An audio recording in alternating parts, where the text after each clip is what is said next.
Pennsylvania Governor Josh Shapiro has commuted the sentence for Marie Scott, who led the push to end life without parole. Scott has been in prison for more than 50 years for her role in a robbery where her boyfriend killed a man. And I want to show you a photo. This is Tyrone Bowman live. Happy Juneteenth Day for each and every one of you out there. And I hope that you have had a wonderful time commemorating the end of slavery in America. Next up on the horizon, it's the 4th of July, celebrating America's independence and the signing of the Declaration of Independence. All right, this photo is of Marie Scott. It was taken 25 years apart before she went in prison, and her current photo now. So I'm going to try to enlarge it a little bit so you can have a visual of whom I'm talking about. So this is Maria Scott. You can see when she was a young woman, she's 71 years of age. That's her then, pardon me. That's her then, and this is her now. Let's leave that up there for a minute. All right, let's get down to the story. According to the Pennsylvania Capital Star, after spending almost all of her adult life in prison for a role in a robbery, murder, 71-year-old Maria Michi Scott has hope for freedom. Governor Josh Shapiro signed an order Friday commuting Scott's life without parole sentence for the 1973 murder of a gas station attendant as she and her boyfriend robbed the business. In 6 months, Scott will be able to go before the Pennsylvania Parole Board to make her case for release. Scott had an outpouring of support at the May 9 public hearing where the Pennsylvania Board of Pardons recommended clemency, said Rupali Rashtawar, staff attorney at the Abolitionist Law Center, which has represented Scott. Quote, I think that's one of the most exceptional things about Michi's case, the whole movement that's behind her, end quote, Rashtawar said. In a recording on the Abolitionist Law Center's Instagram page, Scott described how her cries of joy upon learning of Shapiro's decision spread among others at SCI Muncie, where she is incarcerated.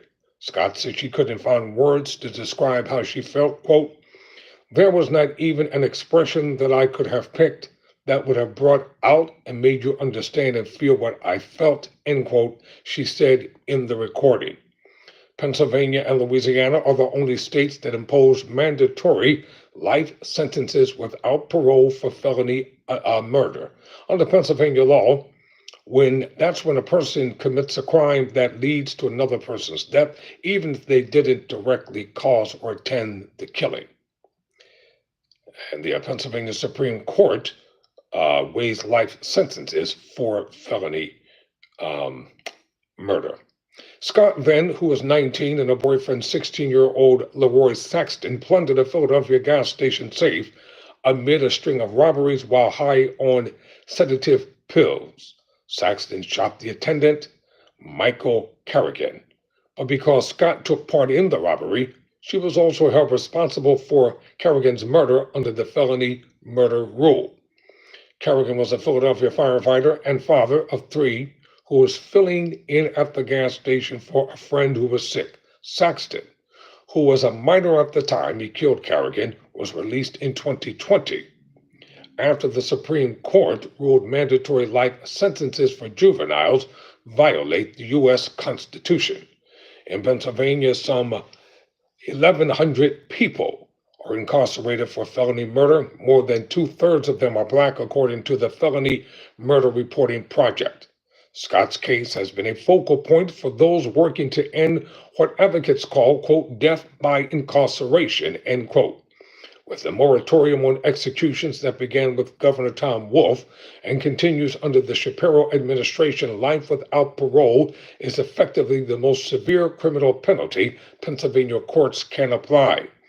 In 2020, Scott led a group of 6 Pennsylvania prisoners serving life sentences for felony murder charges in a lawsuit arguing that mandatory life without parole for those who did not kill or intend to kill violates the state constitution. That case was thrown out when the state Supreme Court found it was improperly filed as a civil lawsuit in Commonwealth Court, which lacked jurisdiction over the plaintiff's criminal cases. In October, the state Supreme Court heard arguments in the case of Derek Lee, who is also serving life without parole for felony murder. His lawyer, Brett Grote, also with the Abolition Law Center, told the Capital Star he anticipates a decision this summer. Lee Noun, who is 36, was convicted of felony murder in 2016 for his role in a 2014 Pittsburgh home invasion robbery, when his accomplice fatally shot the home owner. Lee's appeal challenges mandatory life without parole based on the Eighth Amendment to the U.S. Constitution, which prohibits cruel and unusual punishment, and the state constitution's bar on cruel punishment. These attorneys are joined by two former state secretaries of corrections who say keeping people who did not intend or cause the death of a person in prison for the rest of their lives is financially insensible, prevents finite resources from being used for rehabilitation of those who could benefit, and has little effect on public safety. Like the backing Scott received before the Board of Pardons, Grote said the support for Lee has been remarkable. Lee's case drew the friend of the court briefs from state officials, organizations, victims, and former lifers who argued the court should end death by incarceration. They included Governor Shapiro. Quote, "It is certainly unprecedented for a governor of Pennsylvania to submit an amicus brief supporting striking down the life sentence of a person convicted of felony murder," end quote, Grote wrote. In a friend to the court brief on behalf of Shapiro's office, General Counsel Jennifer Selber argued the court to find mandatory life without parole for felony murder in violation of the state constitution, but cautioned against making the new rule retroactive. Doing so would place too great a strain on the legal system, the brief says. Shapiro only commuted her sentence to life with parole. You follow me? He did not pardon her. She's still in custody. She's still serving time. And if the Board of Pardons of Parole does not agree that she should be paroled, she will continue to serve and live out a life sentence. Now, as in the case of a former boyfriend who was only 16 at the time, he was a minor charged with felony first-degree murder charges, and the Supreme Court ruled that that was cruel and unusual punishment to keep him in prison that long. Grote said the effect of striking down all 1,100 plus felony murder sentences should not be burdensome. Like Scott, each would be resentenced to a minimum that would make many eligible for parole soon after. Just because you're eligible for parole doesn't mean you're going to be paroled. With Scott's felony murder sentence commuted, she must still serve an aggregate sentence of 6 months for escaping from prison decades ago. While noting Kerrigan's daughters have opposed her release, according to the Philadelphia Inquirer, Rastoir remains hopeful that the parole board will consider how Scott has changed for herself and helped others during her decades of incarceration. Quote, "She has countless people supporting her," Rastoir said, noting the Board of Pardons received letters from people who served sentences alongside Scott, saying she taught them what she had learned about herself in prison. State House Speaker Joanna McClinton, a Democrat from Philadelphia, was among those who wrote in Scott's support. Quote, "It's pretty amazing the amount of support that she had led to this outcome, end quote, Rastoir said.